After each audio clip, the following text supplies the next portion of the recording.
Hello दोस्तों, good morning, नमस्कार और राधे राधे। आप सभी का फ्यूचर कोचिंग क्लासेस के इस यूट्यूब चैनल पर बहुत बहुत स्वागत है। आज हम प्रश्नों के महाकुंभ का सीरीज नंबर 8 लेके आए हैं, जिसमें हम कुछ इंपॉर्टेंट क्वेश्चन देखेंगे जो आपके टीजीटी, पीजीटी और केबीएस के एग्ज़ाम के लिए काफ़ी ज़्यादा इंपॉर्टेंट क्वेश्चन होने वाला है। क्यों? क्योंकि आज हम जो सीरीज लेके आए हैं 20 क्वेश्चन का जो सीरीज है, उसमें हमने केवल और केवल अकाउंटिंग कॉन्सेप्ट को रखा हुआ है। ठीक है, तो चलिए देखते हैं क्या है आज का पहला क्वेश्चन।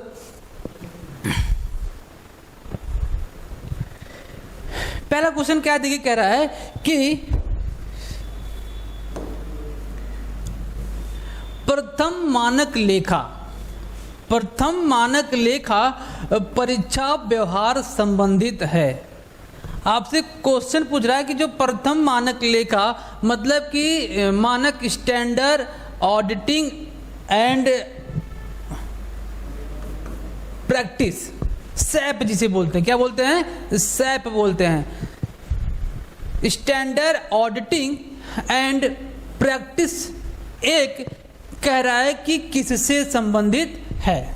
आपसे क्वेश्चन ये पूछ रहा है, ठीक है, किससे संबंधित? देखिए ऑप्शन आपके पास है वित्तीय विवरणों के, पहला ऑप्शन है वित्तीय विवरणों के लेखा परीक्षक के उद्देश्य एवं कार्यक्षेत्र। क्या पूछ रहा है? उद्देश्य एवं कार्यक्षेत्र। तो ये बिल्कुल भी नहीं है। क्या है? ये आपका ऑप्शन जो है वो बिल्कुल भी नहीं है। कह रहा है कि लेखा परीक्षा को नियंत्रित करने वाले आधारभूत सिद्धांतों के लिए होता है। किसके लिए होता है? लेखा परीक्षक को नियंत्रित करने वाले आधारभूत सिद्धांतों के लिए केवल होता है। तो आपका आंसर कौन सही होने वाला है? ठीक है, अब देखो ये जो आपका जो सैप है, सैप को क्या कहते हैं? Standard auditing practice. क्या ये? प्रैक्टिस है। इसका फुल फॉर्म होता है, हिंदी में कहते हैं मानक लेखा परीक्षा व्यवहार। ठीक है, इसका नाम चेंज करके क्या रख दिया गया? AAS रख दिया गया। क्या रख दिया गया? AAS रख दिया। मतलब सर क्या है इसका? मतलब है ऑडिट एश्योरेंस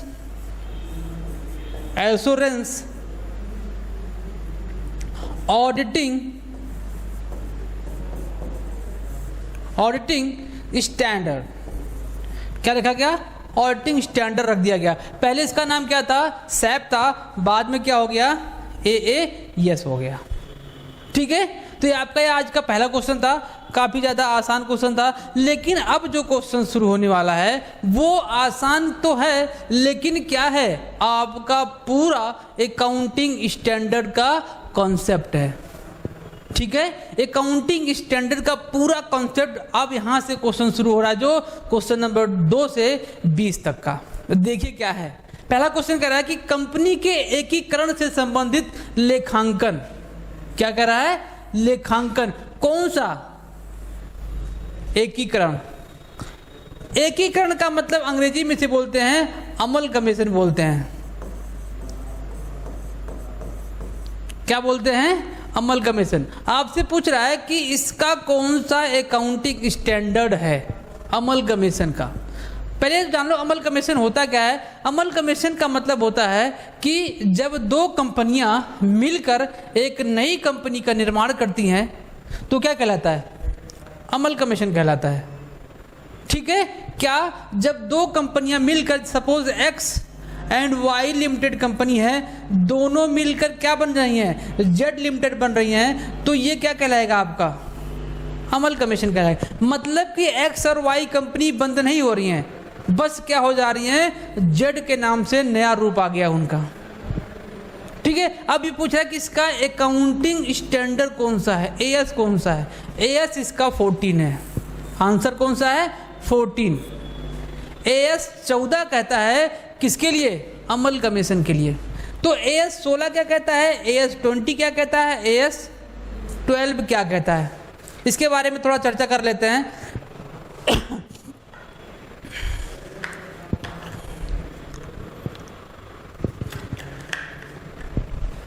देखिए AS16 आपका क्या है, कॉस्ट ऑफ, मतलब कि कौन सा है, बोरोइंग कॉस्ट के बारे में बताता है। मतलब कि जो आपने लोन लिया हुआ है, ऋण लिया हुआ है, उसकी कॉस्ट क्या है, ये कौन सा बताता है, AS16 AS बताता है। ठीक है, 20 क्या बताता है आपका, 20 बताता है earning per share. Earning per share आप मतलब कि एक शेयर पर आप कितना कमा रहे हैं, तो क्या बताता है आपका, AS20 बताता है। AS12 बताता है आपका गवर्नमेंट ग्रांट। कौन सा, गवर्नमेंट ग्रांट अगर आपको बिजनेस में प्राप्त हो रहा है तो वो कौन सा AS बताता है, AS12 बताता है। ठीक है, कुछ और AS हम लेने वाले हैं जो आपके पॉइंट, पेपर के पॉइंट ऑफ व्यू से इंपॉर्टेंट है, ये आपसे पूछ सकता है। तो जैसे AS6 ले लीजिए। AS6 किससे रिलेटेड होता है, डेप्रिसिएशन से होता है। काफ़ी ज़्यादा इंपॉर्टेंट, कई बार आपसे क्वेश्चन पूछ चुका है ये पेपरों में, TGT PGT के पेपर में कई बार आया है। AS6 जो AS है वो किससे संबंधित है, तो किससे संबंधित है, डेप्रिसिएशन से संबंधित है।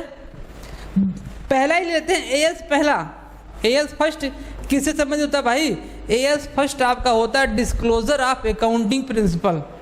किससे संबंधित होता है, डिस्क्लोजर ऑफ अकाउंटिंग प्रिंसिपल। यहीं पे इसी सीक्वेंस में आते हैं AS2 आते हैं। AS2 किससे संबंधित है, valuation of good stock, valuation of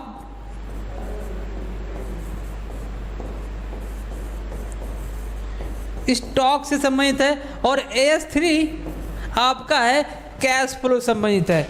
AS3 आपका, AS3 कैश फ्लो स्टेटमेंट से संबंधित है। ठीक है, और एक दो लिखते हैं, और आपका ले लेते हैं AS10 अगर बात करें तो किससे संबंधित है, AS10 फिक्स एसेट से संबंधित होता है। ठीक है, तो कुछ ये आपके इंपॉर्टेंट 4 यहाँ पे, 4-5 यहाँ पे, ये क्या होते हैं, काफ़ी ज़्यादा इंपॉर्टेंट होते हैं। कई बार यहाँ से क्वेश्चन, कई बार नहीं, हर बार, जितनी बार TGT PGT का एग्जाम होगा उतनी बार AS से आपको क्वेश्चन मिलने वाला है। सीधा सा क्वेश्चन पूछता है ना, इसमें घुमाता माता कुछ भी नहीं है, सीधा सा आपसे क्वेश्चन पूछेगा कि बताइए AS6 किसका है, AS7 किसका है, AS9 किसका है, AS10 किसका है। जिसका भी आपको, आप क्या करेंगे, एक AS का लिस्ट तैयार कर लेंगे आप। ठीक है, सिक्वेंटली क्या लिख दे, आप लिख लेंगे कि AS1, AS2, AS3, 4, 5 जितने भी AS बने हैं 32 तक क्या करेंगे, आप उसको लिख लेंगे। सारे इंपॉर्टेंट है, कहीं से भी क्वेश्चन आपसे उठा के पूछ सकता है। ठीक है, तो ये क्वेश्चन था आपका दूसरा, कंपनी की अमलकमीशन किससे है, 14। AS14 क्या बताता है आपका, अमलकमीशन बताता है। ठीक है, और AS अगर 13 की बात करें तो ये बताता है इन्वेस्टमेंट की बात करता है। ठीक है, AS13 अमलकमीशन का 14 है और AS13 आपका किसका है, इन्वेस्टमेंट का। ठीक है, चलिए अगला क्वेश्चन देखते हैं। अगला क्वेश्चन क्या कह रहा है, कह रहा है कि निम्नलिखित में से सही समीकरण कौन सा है। आपको बताना है कि सही समीकरण कौन सा है। अब ये बताइए कि जो ये समीकरण की बात कर रहा है ये किस कॉन्सेप्ट के तहत समीकरण बनता है, दोहरा लेखा प्रणाली। दोहरा लेखा प्रणाली के तहत ये क्या होता है, समीकरण बनाया जाता है। ठीक है, मतलब कि इंग्लिश में क्या बोलेंगे, डुअल एस्पेक्ट। ठीक है, डुअल एस्पेक्ट कहता है कि एक डेबिट और एक क्रेडिट समीकरण इसी से क्या होगा, क्रिएट होगा। तो समीकरण का मतलब देखो, एक समीकरण इसके अकॉर्डिंग क्या होता है, एसेट्स इक्वल टू क्या होता है, एसेट्स इक्वल टू आपका होता है लायबिलिटीज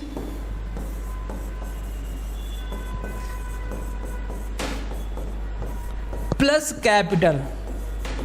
प्लस कैपिटल, आपका क्या बन जाएगा, ये सही समीकरण है। एसेट्स इक्वल टू क्या होगा, लायबिलिटीज प्लस कैपिटल, आपका एसेट निकल जाएगा। आपसे यही पूछा है कि इसमें कौन सा समीकरण सही है।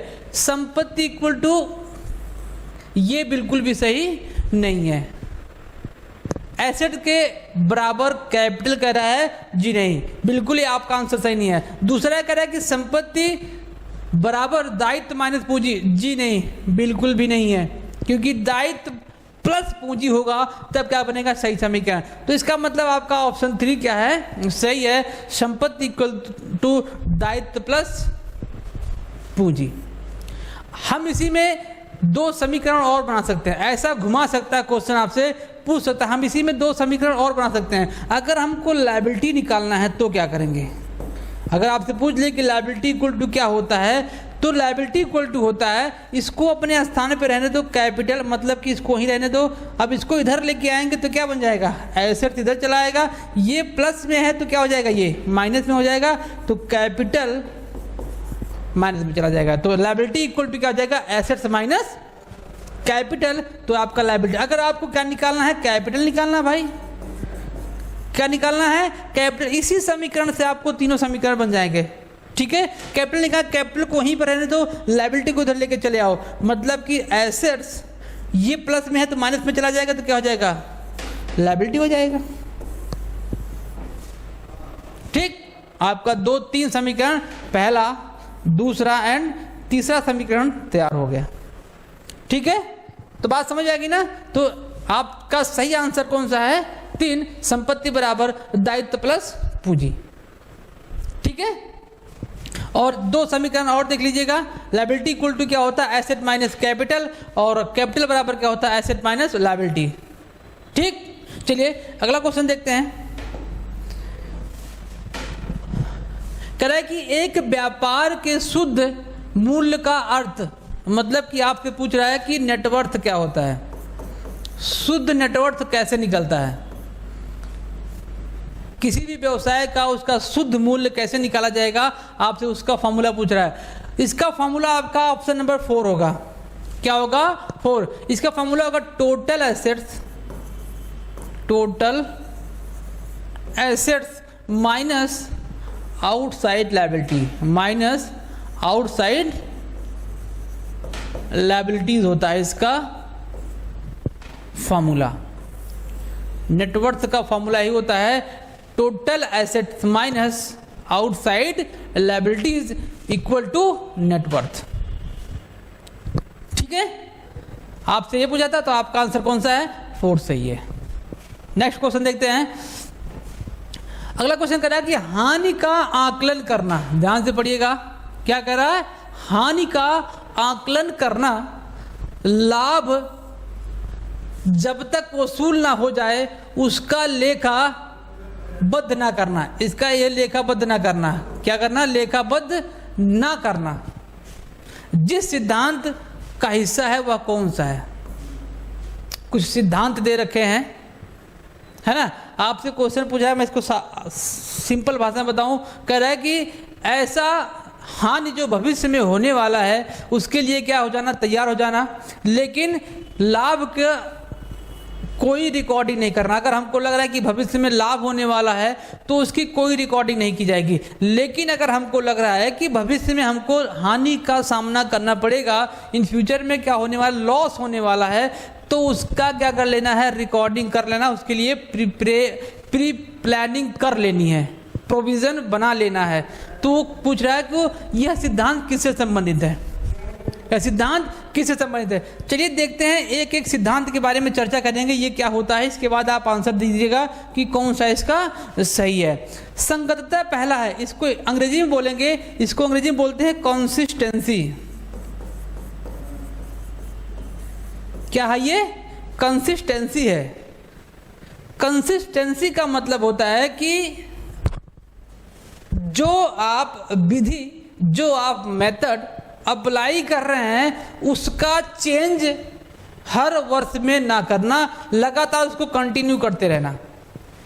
कंसिस्टेंसी, जो आप मेथड अप्लाई कर रहे हैं, valuation of depreciation, valuation of stock and valuation of investment, जो भी आप कर रहे हैं, मेथड अप्लाई कर रहे हैं, वो मेथड 1 साल के बाद परिवर्तित नहीं होना चाहिए, वो कुछ समय तक चलना चाहिए।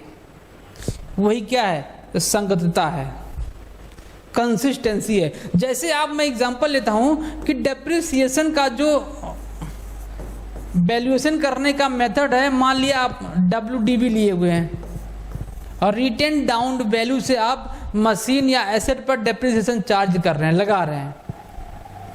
अब 2020 में आपने चार्ज किया, अब 2021 में आए, आपने सोचा कि हम इसको क्या करते हैं, SLM करते हैं। ऐसा बिल्कुल भी नहीं है, ऐसा बिल्कुल भी नहीं है। ये कहता है, नियम कहता है कि जो आप WDV का मेथड अप्लाई कर रहे हो, उसको कुछ वर्षों तक लगातार क्या करिए, उसको अप्लाई करते रहिए। अगर से आपको प्रॉफिट नहीं हो रहा है इस मेथड से, मशीन की एक्चुअल वैल्यू प्राप्त नहीं हो रही है, तब आप उसका चेंज कर सकते हैं। लेकिन अगर जब आप चेंज करेंगे तो उसका मौद्रिक प्रभाव क्या होता है, उसको आपको दिखाना पड़ेगा बैलेंस शीट के नीचे, एक नोट्स करके लिखना पड़ेगा कि इस मेथड से मशीन का वैल्यूएशन करने पर एक्चुअल वैल्यू हमको प्राप्त नहीं हो पा रही है, इसलिए हम इस मेथड को चेंज करके SLM मेथड अप्लाई कर रहे हैं। कहाँ से अप्लाई कर रहे हैं और कहाँ तक इसको अप्लाई किए थे, वो सब आपको मेंशन करना पड़ेगा, और मौद्रिक प्रभाव उस पर कितना पड़ा है आपको वो भी उसमें दिखाना पड़ेगा। और देखिए एक कॉन्सेप्ट इसी में और निकल के आ रहा है। देखिए जब आप इस मेथड को अप्लाई नहीं करना चाह रहे हैं, उसको नोट्स के अकॉर्डिंग, नोट्स के थ्रू बैलेंस शीट के नीचे आप दिखाएंगे, तो वो जो आप दिखाएंगे वो एक और कंसेप्ट को क्या करता है, क्रिएट करता है, जिसका नाम क्या होता है, प्रकटीकरण का कंसेप्ट। अभी आगे आएगा शायद, जी बिल्कुल, देखिए आगे आए प्रकटीकरण का कॉन्सेप्ट, अभी मैं बताऊंगा आगे क्या होता है। तो ये क्या था, संगतता था। दूसरा कह रहा है कि तुलनीयता, ऐसा कोई कंसेप्ट है नहीं, इसे मैचिंग कंसेप्ट भी कहते हैं, अभी बताऊंगा आगे क्वेश्चन में है। रूढ़िवादिता, इसे कहते हैं कंजर्वेटिज्म। क्या बोला जाता है इसको, कंजर्वेटिज्म बोला जाता है। कंजर्वेटिज्म क्या होता है भाई, देखिएगा थोड़ा सा,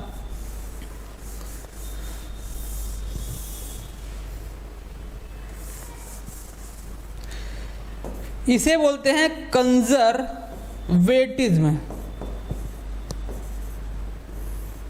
मतलब क्या हुआ सर, कंजर्वेटिज्म का मतलब होता है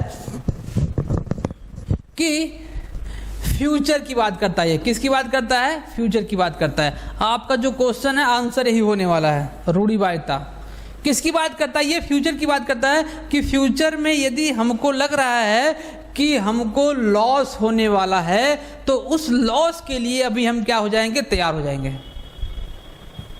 उसके लिए हम प्री प्लानिंग करना शुरू कर देंगे, प्रोविजन बनाएंगे। जैसे हमको लगा कि कोई ऐसा डेटर्स है जो भविष्य में वो भाग सकता है, हमको पैसा नहीं देगा, तो क्या करेंगे, उसके लिए हम प्रोविजन बनाते हैं, प्रोविजन फॉर डाउटफुल डेट्स के नाम से।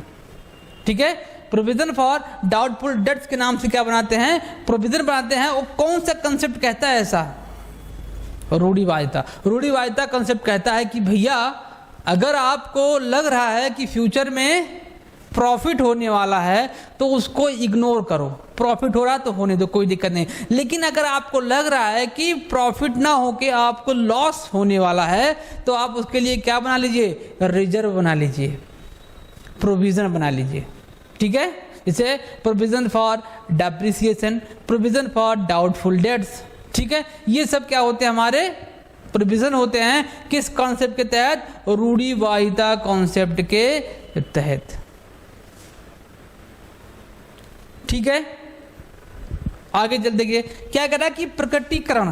प्रकटीकरण मैंने अभी जस्ट आपको बताया कि जब हम अपने मेथड को चेंज करते हैं, किसका, valuation of stock, valuation of depreciation का निकालने का मेथड, ये जब हम चेंज करते हैं तो चेंज करने का एक प्रोसीजर होता है। उस प्रोसीजर के अकॉर्डिंग उस चेंज का रीजन आपको क्या बताना पड़ेगा, बुक्स ऑफ अकाउंटिंग के नीचे क्या करना पड़ेगा, बताना पड़ेगा कि हमने इस कारण से इसको चेंज किया है। उसे कहते हैं नोट्स टू अकाउंट। और वो कंसेप्ट कौन सा है, प्रकटीकरण का कॉन्सेप्ट है।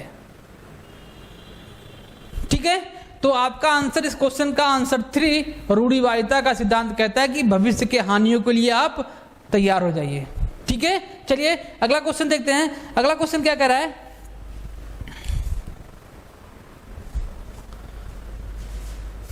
पूर्व दत्त किराया ...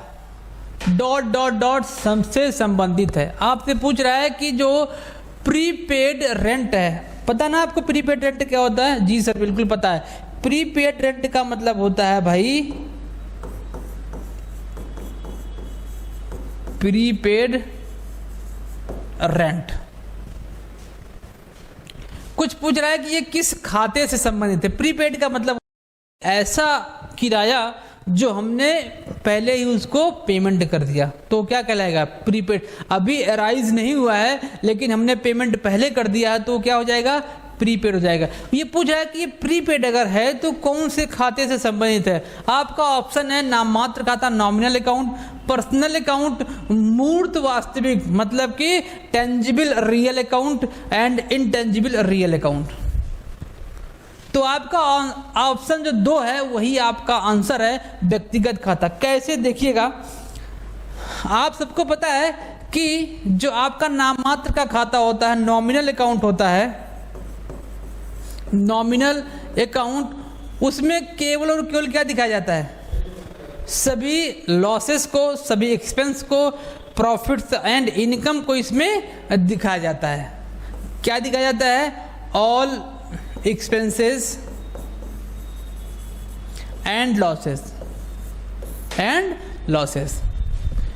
दूसरा क्या दिखाया था? All profits and incomes, all profits and income इसमें दिखाया जाता है। दूसरा कह रहा कि पर्सनल अकाउंट, पर्सनल अकाउंट में क्या होता है? नाम दिखाया जाता है, चाहे वो आर्टिफिशियल हो चाहे वो नेचुरली हो। अब पर्सनल अकाउंट को 3 पार्ट में बांटा गया है। क्या है sir personal account? Personal account को 3 पार्ट में, पहला है नेचुरल, दूसरा है आर्टिफिशियल,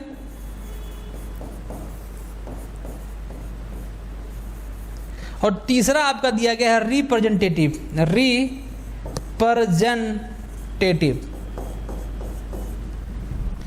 ये 3 आपके दिए गए हैं पर्सनल अकाउंट में। देखिएगा क्या है आपका नेचुरल में क्या होता है? किसी व्यक्ति का नाम आता है, जैसे राम श्याम मोहन आ गया, ठीक है। दूसरे में आर्टिफिशियल में जैसे किसी कंपनी संस्था का नाम आ जाएगा या किसी शहर का नाम आ जाएगा, तो ये क्या हो जाएगा? आर्टिफिशियल हो जाएगा। XYZ limited company, Tata limited company, है ना, डॉक्टर राम मनोहर लोहिया, ये क्या है? आर्टिफिशियल है। रिप्रेजेंटेटिव में केवल 2-3 चीज आती है। क्या आता है आपका? आता है इसमें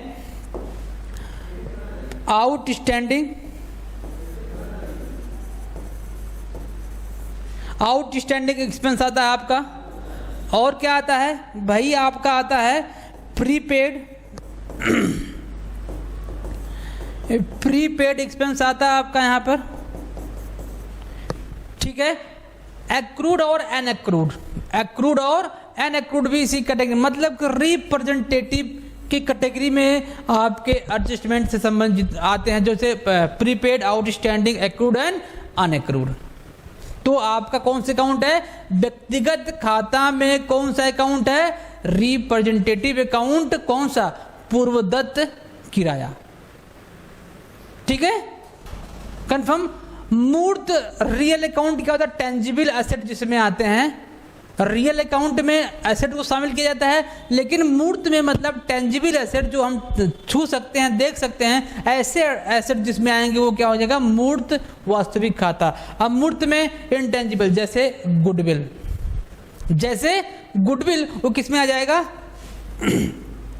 अमूर्त वास्तविक लेखा में आ जाएगा, ठीक है। तो आपका आंसर कौन सा है? दूसरा, व्यक्तिगत लेखा। चलिए अगला क्वेश्चन देखते हैं क्या है। अगला क्वेश्चन कह रहा है आय के मापन का आधार कौन सा होता है? आय के मापन का आधार, देखिए फिर से आपको 4 कॉन्सेप्ट दिख रहे हैं, बहुत ही जबरदस्त कॉन्सेप्ट हैं। कौन से? 4 कॉन्सेप्ट कह रहा है कि आय के मापन का आधार कौन सा है। अब आप बताइए क्या करें इसके लिए। पहले हम करेंगे एक एक टॉपिक को समझेंगे, इसके बाद आंसर उसी में आ जाएगा। कह रहा है कि मिलान अवधारणा, जिसे हम क्या बोलते हैं, मैचिंग कॉन्सेप्ट बोलते हैं। जिसे क्या बोलते हैं, मैचिंग कॉन्सेप्ट आपका बोला जाता है। ये क्या होता है, इसमें होता है कि जितने भी इनकम्स होते हैं एंड एक्सपेंस होते हैं, क्या होते हैं, इनकम एंड एक्सपेंस होते हैं, दोनों को कंपेयर करके क्या निकालते हैं, नेट प्रॉफिट निकालते हैं। क्या करते हैं, दोनों को कंपेयर, मतलब कि इनकम में से जितने भी एक्सपेंस हैं उसको माइनस कर देते हैं। अगर इनकम ज़्यादा है तो नेट प्रॉफिट, अगर एक्सपेंस ज़्यादा है तो नेट लॉस। और यही पूछ रहा है कि आय के मापन का उदाहरण कौन सा, मैचिंग कंसेप्ट ही आपका आंसर होगा। किसके लिए, आय के मापन की अवधारणा में। आय के मापन की अवधारणा मिलान अवधारणा से संबंधित है और मैचिंग कंसेप्ट कहता है कि जो पीएल बनाया जाता है, पीएल के डेबिट में एक्सपेंस और क्रेडिट में जो इनकम दिखाया जाता है, प्रॉफिट दिखाए जाते हैं, उसको दोनों को कंपेयर करेंगे और माइनस करेंगे। जो रिजल्ट आएगा, चाहे प्रॉफिट का चाहे नेट लॉस का, वो किस कॉन्सेप्ट के तहत, मिलान कॉन्सेप्ट के तहत। अगला क्या कर रहा है, लेखांकन अवधि अवधारणा। भाई हमने बिजनेस शुरू किया, हम ये सोचेंगे कि हमारा जो बिजनेस है वो गोइंग कंसर्न काम पे करता है, गोइंग कंसर्न कॉन्सेप्ट पे काम करता है ना। चालू व्यवसाय की अवधारणा पे हम ये सोचेंगे कि जब हमारा व्यवसाय खत्म होगा, बंद होगा, तब हम प्रॉफिट निकालेंगे, एक्चुअल में प्रॉफिट तभी हम कैलकुलेट करेंगे। ऐसा बिल्कुल भी नहीं है। इसीलिए क्या किया गया, कंसेप्ट बनाया गया लेखांकन अवधि अवधारणा। एक स्पेसिफिक डेट फिक्स कर दिया गया कि आप अपने अकाउंटिंग को इस डेट से लेकर इतने डेट तक क्या करेंगे, आप रिकॉर्ड करेंगे। मतलब कि एक साल, एक वर्ष के लिए निर्धारित कर दिया गया, मतलब फाइनेंशियल ईयर और कैलेंडर ईयर, आप दोनों में से कोई भी फॉलो कर सकते हैं। लेकिन बिजनेस में कौन सा ईयर, 1 अप्रैल से लेकर 31 मार्च तक एक स्पेसिफिक डेट होता है। इसी डेट में क्या करना होता है, आपको रिकॉर्डिंग करना होता है। और ये कौन बताता है, अवधि अवधारणा बताता है। ठीक है। अगला मुद्रा मापन अवधारणा। भाई मुद्रा मापन अवधारणा क्या कहता है, मुद्रा मापन अवधारणा कहता है कि ऐसे ट्रांजैक्शन जिसका हम मेजरमेंट मनी में कर सकें, उसी को रिकॉर्ड किया जाएगा, अदरवाइज किसी को रिकॉर्ड नहीं किया जाएगा। जैसे मशीन को परचेज किया है, सेल किया, तो हम उसको मुद्रा में या मनी में मेजरमेंट कर सकते हैं, तो उसकी रिकॉर्डिंग होगी। लेकिन अगर हम बोलें कि हमने कोई पॉलिसी बना दी है, कहाँ पर, बिजनेस में, तो क्या उसकी रिकॉर्डिंग होगी, नहीं होगी। पॉलिसी को हम मनी में मेजरमेंट नहीं कर सकते हैं। मैनेजमेंट का जो काम है उसको क्या कर सकते हैं, हम मनी मेजरमेंट कर सकते हैं, नहीं कर सकते हैं, बिल्कुल भी नहीं कर सकते हैं। जहां पर मुद्रा की बात होगी उसी का रिकॉर्डिंग किया जाएगा। ये कौन सा कंसेप्ट कहता है, मुद्रा मापन की अवधारणा कहता है। अब आगे देखो, लागत की अवधारणा का मतलब क्या है भाई। लागत की अवधारणा कहता है कि जो हम एसेट्स को परचेज करके लेके आ रहे हैं, उसको बुक में कौन सी वैल्यू पर दिखाएंगे, उसको बुक में दिखाएंगे लागत मूल्य पर। कौन से मूल्य पर, लागत मूल्य पर दिखाया जाएगा, ना कि पुस्तकीय मूल्य पर दिखाया जाएगा, बाजार मूल्य पर, सॉरी, किस मूल्य पर, ना कि बाजार मूल्य पर। उसकी जो लागत मूल्य है उसी मूल्य पर उसको बैलेंस शीट में दिखाया जाएगा। ठीक है। ये कौन सा कंसेप्ट कहता है, लागत अवधारणा आपका कहता है। ये क्वेश्चन नंबर 7 था, जिसका आंसर क्या था, पहला। चलिए अगला क्वेश्चन देखते हैं। अगला क्वेश्चन क्या कर रहा है, अर्जित किंतु अप्राप्त है। ये क्या है, अप्राप्य है, अप्राप्त है, आय मानी जाती है। कौन सी भाई, आपने अर्जित कर लिया है लेकिन प्राप्त नहीं है, लेकिन मिलेगा तो ना, क्या होगा, आपको रिसीव होगा तो ना, तो क्या होगा, वो आपकी संपत्ति कहलाएगी। ठीक है। हमने काम कर लिया, हमको मिलने वाला, हमने एज्यूम कर लिया कि हमको पैसा मिलेगा, कहना ना कि अर्जित किंतु अप्राप्त, ये प्राप्त नहीं है, ठीक है, ये क्या है, अप्राप्त है। अर्जित हो गया है, हमने काम कर लिया लेकिन हमको प्राप्त नहीं हुआ है, तो क्या मानेंगे उसको, हम संपत्ति मानेंगे। नेक्स्ट क्वेश्चन क्या कह रहा है कि भविष्य में माल की आपूर्ति के लिए किसी ग्राहक से प्राप्त अग्रिम धनराशि होगी। भाई आपको कोई अग्रिम दे देगा तो आपकी रिस्पॉन्सिबिलिटी बन जाएगी ना, है ना। कोई ग्राहक आपको पैसा दे दिया सप्लाई करने के लिए पहले ही, तो क्या आप उसको पैसा को लेकर खत्म कर जाएंगे, भूल जाएंगे क्या, नहीं, आपकी लायबिलिटी बन जाएगी वहीं पर कि फ्यूचर में वो हमसे माल की सप्लाई करवाएगा तो उसको हम क्या करेंगे, पेमेंट करेंगे। लायबिलिटी का मतलब कौन सा, चालू दायित्व, क्या बन जाएगा, चालू दायित्व, ठीक है। अगला क्वेश्चन देखते हैं, लेखांकन विवरणों में संयोगिक दायित्व के संबंध में नोट्स जोड़ने का, अभी जस्ट मैंने बताया था, क्या बताया था, मैंने बताया था अभी पहले दूसरे क्वेश्चन में आया था, नोट्स जोड़ने का अभ्यास इसके अनुपालन में आता है। आपसे पूछ रहा है कि कंसेप्ट पूछ रहा है कि नोट्स जो जोड़ा जाता है बैलेंस शीट के नीचे को प्रकटीकरण मैंने बताया था ना, तो आपका आंसर कौन सा आएगा, प्रकटीकरण।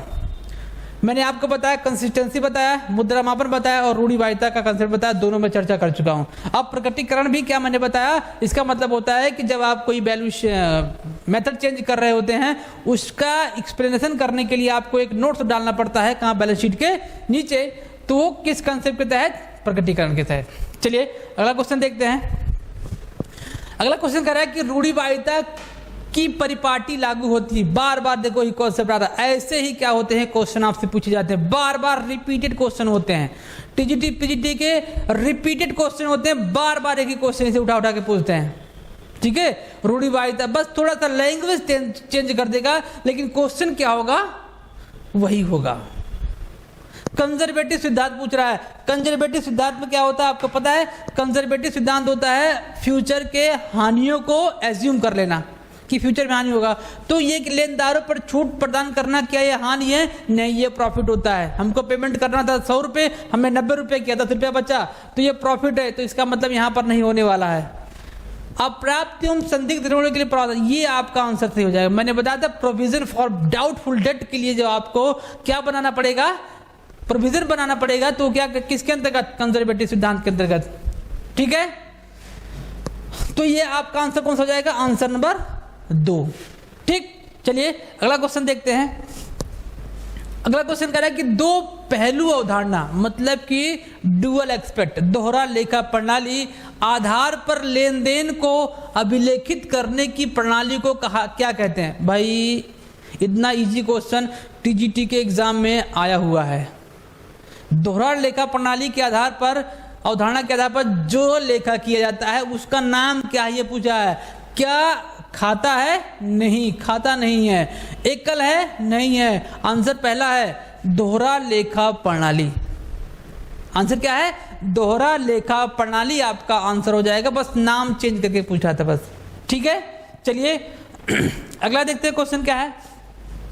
एक व्यापारी अपने लाभ का कितना परसेंट, 20% भाग सामान्य संचय, ये सामान्य संचय क्या है, सामान्य संचय में अंतरित करता है, सामान्य संचय में अंतरित करता है। ऐसा वह किस आधार, अवधारणा के आधार पर करता है, ऐसा वह किस अवधारणा के आधार पर करता है। भाई रूढ़िवादिता, क्या है, रूढ़िवादिता। आप देख लीजिए भविष्य के हानि को एज्यूम कर कर कोई भी प्रोविजन बनाया जाएगा तो आंख मूंद लीजिएगा और आंसर कर दीजिएगा कंजर्वेटिव सिद्धांत। कंजर्वेटिव सिद्धांत, कुछ मत सोचिएगा। भविष्य के लिए अगर कोई प्लानिंग की जा रही है हानि के लिए तो आंसर क्या होगा, रूढ़िवादिता का सिद्धांत, अंग्रेजी में कंजर्वेटिव सिद्धांत, ठीक है। एक रूपता, कंसिस्टेंसी हमने पढ़ लिया है। वसूली की अवधारणा अभी आगे क्वेश्चन आने वाला उसमें हम पढ़ने वाले हैं। मुद्रा मापन हमने अभी देखा, ठीक है। अगला क्वेश्चन देखते हैं क्या है। लेखा मानक 3 आपसे क्या पूछा था, AS3 किससे संबंधित है। पहले दूसरे क्वेश्चन में आया था और मैंने पूरा लिखवाया था, 4-5 AS 10 AS मैंने लिखवाया था। AS3 कैश फ्लो संबंधित है, किससे, कैश फ्लो से संबंधित है AS3। कोष प्रवाह का कोई AS नहीं है। ह्रास का एएस कौन सा है? एएस 6 है, और इसमें से कोई नहीं, ऑप्शन आपका कौन सा सही है? पहला। रोकड़ प्रवाह विवरण एएस 3 कहलाता है। ठीक है, तो ये आपका क्वेश्चन था। अगला क्वेश्चन देखते हैं। यदि अंतिम रेतियां तलपट के अंदर दिया गया है तो उसको कहां दिखाया जाएगा? अब बताइए क्या करें इसके लिए। इतना इजी क्वेश्चन और हमेशा आपके पेपर में आता है, और हमेशा आपके पेपर में आता है ऐसे छोटे छोटे कंसेप्ट ही तो है ये, है ना। यदि आपके ट्रायल बैलेंस के अंदर अंतिम रहतिया दिया गया है तो इसका मतलब ये है कि वो आपके परचेज में ऑलरेडी एडजस्ट हो चुका है, इसलिए उसको ट्रेडिंग अकाउंट में ना दिखाकर डायरेक्ट कहाँ दिखा देंगे? बैलेंस शीट के संपत्ति साइड में दिखा देंगे। ठीक है, और यदि यही नहीं, अगर आपको दे दे पूर्वदत्त किराया, अदत्त किराया, कुछ भी दे दे और ट्रायल बैलेंस के अंदर दे दे, तो वो पीएल अकाउंट में नहीं जाएगा, डायरेक्ट कहाँ जाएगा? बैलेंस शीट में जाएगा। क्यों? क्योंकि ऑलरेडी वो एडजस्ट हो चुका है, इसलिए ट्रायल बैलेंस के अंदर दिया गया है। ट्रायल बैलेंस के बाहर तो दिया जाता है, उसे क्या बोलते हैं? एडजस्टमेंट बोलते हैं। इसका मतलब होता है कि वो अभी तक एडजस्ट नहीं किया गया है, उसको एडजस्ट करना और दो जगह एडजस्ट करना होता है। लेकिन जब वो अंदर चला जाता है, इसका मतलब एक जगह एडजस्ट हो चुका है, दूसरी जगह हमको उसको लेके जाना है। तो इसका आंसर आपका होगा आर्थिक चिट्ठा में दिखाया जाएगा। ठीक है, अगला क्वेश्चन देखिएगा।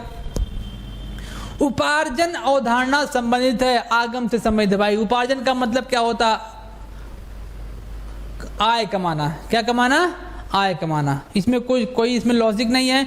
आगम से संबंधित होती है उपार्जन अवधारणा। उपार्जन अवधारणा कहता क्या है? कहता है कि जब कोई भी इनकम एक्रू हो जाए तभी उसको रिकॉर्डिंग कर लेना है, ना कि जब वो रिसीव हो। नहीं, ऐसा होता ना कि हमारा जो इनकम था 2020 में अर्जित कर लिया, लेकिन प्राप्त नहीं हुआ।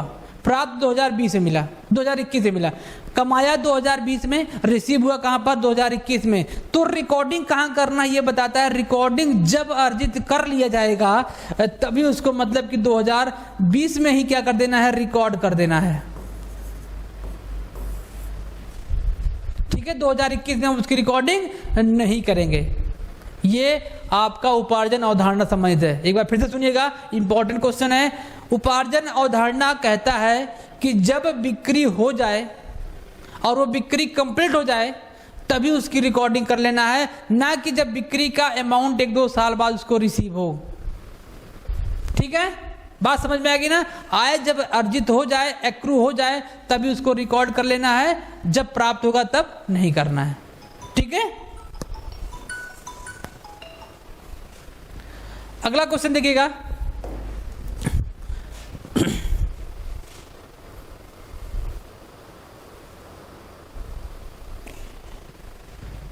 अगला क्वेश्चन कह रहा है कि अस्थायी संपत्तियों को क्रय करने हेतु लिए गए ऋण पर ब्याज। भाई ध्यान से सुनिएगा, जब जब फिक्स एसेट परचेज किया जाएगा उस पर जितने भी एक्सपेंस किए जाएंगे वो आपका कैपिटल नेचर का कहलाएगा। क्या कहलाएगा? आपका कैपिटल नेचर का कहलाएगा। कुछ सोचना नहीं है। क्या करना है? कुछ भी सोचना नहीं है। कौन सा एक्सपेंडिचर होगा? पूंजीगत एक्सपेंडिचर होगा। क्यों? क्योंकि किस पर किया जा रहा है? अस्थायी संपत्तियों के परचेज पर जो लोन लिया था उसका जो इंटरेस्ट पेमेंट करना है वो किसमें? पूंजीगत व्यय कहलाएगा। ठीक है, कुछ भी सोचना नहीं है। और आयगत व्यय क्या होता है? आयगत व्यय का मतलब इनकम को कंसिस्टेंसी बनाए रखने के लिए और इनकम को बढ़ाने के लिए जो कंटिन्यूटली आपका एक्सपेंस किया जाता है, रेगुलर बेसिस पे जो किया जाता है उसे क्या बोलते हैं? आयगत व्यय बोला जाता है। और स्थगित आयगत व्यय क्या होता है? स्थगित आयगत व्यय का मतलब एक बार जो व्यय कर दिया जाता है जिसका लाभ हमको कई वर्षों तक प्राप्त होता है उसे क्या बोलते हैं? स्थगित आयगत व्यय बोला जाता है। जैसे एडवर्टीजमेंट। एडवर्टीजमेंट आज हमने 5 लाख खर्चा कर दिया, इसका जो हमको प्रॉफिट है वो आने वाले कई सालों तक हमको प्राप्त होता रहेगा, वो क्या कहलाता है? स्थगित। इसको दिखाते हैं कहाँ पर? बैलेंस शीट के एसेट साइड में इसको दिखाया जाता है, बैलेंस शीट के संपत्ति पोर्शन में दिखाते हैं स्थगित आय व्यय को। लेकिन अगर इसका क्या होता है, रिटर्न ऑफ करते हैं, तो जो जितना वैल्यू रिटर्न ऑफ किया जाएगा वो पीएल के डेबिट में दिखाकर, और जितना बचेगा वो यहाँ पर दिखाएंगे। यहाँ से भी कई बार क्वेश्चन पूछा इससे अलग से, स्थगित आयगत व्यय को कहाँ पर दिखाया जाता है? तो दिखाया जाता है बैलेंस शीट के संपत्ति साइड में, और पीएल के डेबिट में जितना उसमें से क्या किया गया, खत्म किया गया। ठीक है, चलिए अगला क्वेश्चन देखते हैं। अगला क्वेश्चन क्या है? निम्नलिखित में से किस लेखांकन अवधारणा के अनुसार व्यापार का स्वामी अपनी पूंजी की सीमा तक क्या कहलाता है? लेनदार कहलाता है। कुछ नहीं, सेपरेट एंटिटी सिस्टम। कौन सा सिस्टम? सेपरेट एंटिटी सिस्टम कहता है कि व्यवसाय और व्यवसाय का मालिक दोनों अलग है। व्यवसाय के मालिक ने जो व्यवसाय में क्या लगाया हुआ है, पूंजी लगाया है, वो उतनी पूंजी तक क्या कहलाएगा? लेनदार कहलाएगा। और बाकी सब पे हमने चर्चा कर लिया है। ठीक है, अगला क्वेश्चन देखिएगा, रूढ़िवादिता के सिद्धांत। देखिए फिर से एक बार क्वेश्चन आ गया, कई बार क्वेश्चन आ रहा है। रूढ़िवादिता के सिद्धांत के अंतर्गत स्टॉक का वैल्यूएशन कैसे किया जाता है? उसका जो बाजार मूल्य होता है और जो कौन सा मूल्य होता है, लागत मूल्य, जो दोनों में से कम होता है। बाजार मूल्य और लागत मूल्य जो दोनों में से कम होगा, उस वैल्यू पर क्या किया जाएगा? उसको वैल्यूएशन किया जाएगा। तो आंसर नंबर 3 आपका सही है, बाजार मूल्य और लागत मूल्य जो दोनों में से कम हो। ठीक है, अगला क्वेश्चन देखते हैं। लास्ट क्वेश्चन आज का कह रहा है कि यदि एक फर्म अपने ग्राहक से प्राप्त अग्रिम राशि को अपनी आय मान लेती है, तो वह निम्न में से किस अवधारणा का उल्लंघन करती है? अवधारणा पूछ रहा है किस अवधारणा का उल्लंघन करती है? जबकि आपको यदि अग्रिम प्राप्त होता है कोई आय, तो आपके लिए क्या कहलाता है? वो दायित्व कहलाता है। इसने क्या मान लिया? आय मान लिया। और वह अवधारणा कौन सा होगा? वसूली की अवधारणा का उल्लंघन करेगा। वसूली की अवधारणा कहता है कि जब उसको वसूल कर लेंगे, जिस समय उसको वसूल किया जाएगा उसी समय उसको रिकॉर्डिंग किया जाएगा, ना कि बाद में किया जाएगा। वसूली की अवधारणा आपका ये कहता है। और वो आय ना मान के क्या माना जाता है? दायित्व माना जाता है। क्या माना जाता है? दायित्व माना जाता है। ठीक है, तो ये आज का 20 क्वेश्चन जो आपके सिद्धांत अवधारणा पर आधारित था। मिलते हैं आपसे अगले सेशन में अगले महाकुंभ के सीरीज के साथ। तब तक के लिए बने रहिएगा और पढ़ते रहिएगा। और हमारे चैनल पर अगर नए हैं तो चैनल को सब्सक्राइब और वीडियो को शेयर जरूर करते रहिएगा। ठीक है, मिलते हैं आपसे अगले वीडियो में, तब तक के लिए जय हिंद।